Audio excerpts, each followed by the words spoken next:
So welcome everyone. Thank you so much for being part of today's Daily Connections. This is Seneca Waugh with your Clear Next Step. And today's Daily Connections topic is around uncertainty. And this is an interesting topic that's near and dear to my heart. I do a lot of training on uncertainty management and understanding how people deal with uncertainty. And as we think about it, some of us are better with gray than others, right? Some of us are very comfy with the gray. Some of us are less so. I know of folks who write in bold Sharpie and make plans for the weekend when it's already Friday night. They read the meeting invitation details while they're physically on their way to the meeting. They drive at least a few miles with that low tire pressure or fuel light on. And I know people who are really comfy with the gray. On the flip side, I also know people who are very uncomfortable with the gray, those who write their third drafts in still easy to erase pencil, those who schedule weekend plans or fun plans weeks or months in advance, those who carefully include every possible detail that you would want about a meeting in the invitation so that it's all right there at their fingertips, and they've never seen their fuel gauge below half on their car. There are different extremes, right? We've encountered, and everybody fits on a spectrum somewhere, right? You don't put people in boxes. But as we think about those of us who are more comfortable with the gray and those of us who are less comfortable with the gray, we've got a range. And we've got people who are in general more comfortable with uncertainty, and we've got in general people who are less comfortable with uncertainty. I think even with that being true, right now it is a unique time, and I think none of us, regardless of how comfy we are with the gray, I don't think any of us have ever uttered a statement like, oh, I love these uncertain times we're living in, right? That's not a thing that we do. We don't love the uncertainty. And so I think right now is a particularly uncertain time. And so what do we do about that, right? What do we do if we realize that we don't love it? We don't love the uncertainty about it. And I think one of the things that we can do is we can name it. And the idea of naming uncertainty is really, really helpful. Why? Why would it be good for you to name uncertainty? I think naming uncertainty gives us something to focus on, right? And giving it a border or a boundary, or giving our brain something to do other than to churn. So naming uncertainty can do that, provide a focus. I think it also eliminates or alleviates or maybe dispels some of that really, really powerful fear that exists from the unnamed. Right? The Harry Potter series made a big deal of he who shall not be named, right? And the fear that comes from the perpetuating something that is not named. If we name it, we can fear it less. And so I think if we name our uncertainty right now, A, it'll give our brain something to focus on, and B, it'll help alleviate, I think, some of the fear. Okay, great. I'm sold, Seneca. Sounds good. Let's name it. How the heck do we do that? How do we do that? So I'm going to offer a couple of tips, tactical, practical things you can do right now to name your uncertainty. The first one I'm going to offer is defining the borders. So that's the tip. Define the borders of uncertainty, and let's give it boundaries. Let's not say these are uncertain times we're living in. Let's say right now this is uncertain, but there are things that are not. Right? If you got someone in front of you who is churning in the uncertainty. Yes, these are uncertain times, but there are some things that are absolutely certain. To my kids and my family, I love you. That's not going anywhere, right? That's a certitude. That's not going to change. To employees and team members, our mission is to serve others. That's not going to change. That's not going anywhere. To friends and colleagues, maybe you can't say what the future looks like, but I care about you as a friend. I love working with you as a colleague. Today and tomorrow look pretty stable. I think part of the pain that comes from uncertainty is when we start to churn because we go, oh my gosh, maybe I know what today looks like, but I have no idea what tomorrow or the future is so uncertain. Okay. I get that. But let's put a boundary on it. Let's say, you know what? I know what the next 4 hours look like. I can get through this day. I can put boundaries on what's certain and what's uncertain. Our second tip, so the first one is define borders, put the borders of uncertainty. The second tip is admitting that we don't know. I think admitting that we don't know can free us up from a lot of pressure. As a parent, as a caregiver, as a leader, as a friend, as the shoulder that someone else is crying on, there's this false expectation that we have to have it all figured out. Well, you're the one who's in charge. You're the stoic one. You're the stable one. You're the leader. You've got this all figured out.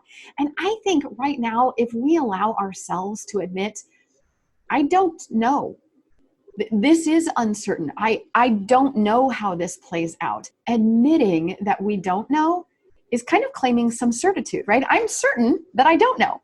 I'm certain that I don't have it all figured out. I'm certain that I am not the one with the answers to the spread of this pandemic, or to the economic impact, or to where the future is. I am 100% sure. Here's what I'm certain of. I'm certain I don't have those answers. And if you can start by freeing yourself up with that certitude that you don't know, I think you can help take off some of that pressure, that false expectation that we're supposed to know. The third tip is admitting that things will change. So this is a little bit like that same kind of certitude. It's putting things are going to change. Things are going to change again. It's possible that things will get worse. It's possible that things will get better. But I assure you that what we're experiencing right now, today, this Thursday, the second day of April 2020, I assure you that it's not going to look like this all the time. Things will change. Right? I'm certain that we'll get updates from our leaders and from our churches and from our employers and from our colleagues and from our customers. I am certain that things will change.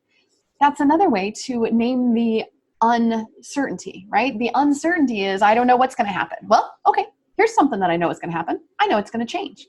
And what does that free me up to do? That frees me up to prepare for change. That frees me up to be nimble. That frees me up to be a little bit more flexible, to be willing to to roll with it just a little bit. If I say, you know what, here's the thing I'm sure of, it's going to change.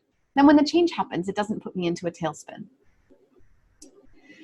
I think finding a future end date is another tip. So defining the borders of uncertainty, admitting that we don't know, acknowledging that things will change. Finding a future end date is my next tip. Find a future end date that can help us deal with the gray of today. Now, am I presupposing or imagining in any way that any one of us on this call or listening to this later or reading this later has any idea when this is over? Nope. I don't want to pretend that. But there are some end dates that we can talk about. So for example, maybe you were planning to go on a trip. I have a teenager in my house right now who is really, there was a June trip scheduled to Europe with her school, and there is some uncertainty about this. Is she going to go? Is she not going to go? And there's been a fair amount of churning and a fair amount of uncertainty. Well, what I can tell you is if departure date is June 21st, then by June 21st, she's going to know. Right? It's not going to be uncertain anymore by June 21st. Now, there were some things that changed pretty quickly at the beginning and the middle of March. And so there was another trip, a mission trip that she was scheduled to go on that honestly, less than 12 hours before departure was when that trip got canceled. It was the day before, but it was less than 12 hours before they were supposed to get on that plane. But by the moment that she was supposed to get on that plane, she knew whether she was going or not going. And I think if we can put some boundaries to it, if we can, by departure day, I will know for sure if I'm changing or not changing, or if I'm going or not going. Or maybe there are some other things that we can put on there that, maybe I know that our historical busy season, with our organization, our historical busy season runs, we've got a peak season that runs right now, goes from about the end of spring break till about Memorial Day. Well, I know that Memorial Day will end that traditional peak season. I don't know. I don't know if we'll be out of this current environment by that point or not, but I know that at that point after Memorial Day, we'll be in a different season in our business, and we'll have already a different way of responding to things, because we look at things differently in the summertime, and we have different tools and skills that we do. So putting a date on it, I think most of us can tolerate things for any period of time as long as we know when. And I think that uncertainty tip of putting an end date on it will help. If you can't find a date, at the very least right now, I think we can safely use someday. I think someday is a fair date at the moment. Even in the face of COVID-19, I am wildly confident that this will end someday. That someday we will not be sitting here having these same kinds of conversations because we will have found a new normal. And I can't tell you what that new normal looks like, but I can assure you that someday it will be different. Another tip that I would offer is that contingency planning. And we talked about this last time. Contingency planning, or last week, contingency planning can help us be tactically prepared when you're naming the uncertainty. So I don't know if it's going to rain. I don't know if it's going to rain. Well, if it does rain, then I'll get wet. So I should carry an umbrella. I don't know if we're going to have enough money to make it through the next 16 weeks. I don't know. Okay. If we don't have enough money to make it through the next 16 weeks, then what are the implications and how will we deal with that? I don't know if there'll be any more toilet paper at the store. Okay. If we don't have enough, if there's no more toilet paper at the store, then what are the implications and how will we deal with that? I think when we stop and instead of saying, but I don't know, if we turn it into a contingency and we say, okay, so if it happens, if this, instead of just going, it's uncertain, okay, what is it you're worried about? What is the fear? What is the concern? What is the worst case? Maybe that allows us also to look at what is the best case. What's the best thing that could happen? What's the good that can come out of that? And allow us to switch directions in that. So those are my ideas for this day. So contingency planning, use that tip for contingency planning. Consider an end date if you can put an end date on something. Acknowledge that things will change. Admit that you don't know, and define the borders where you can of the things that are certain and the things that are not certain. I think those are all some practical, tactical tips that will help us name uncertainty, which will help us stop churning and help us be able to be more productive.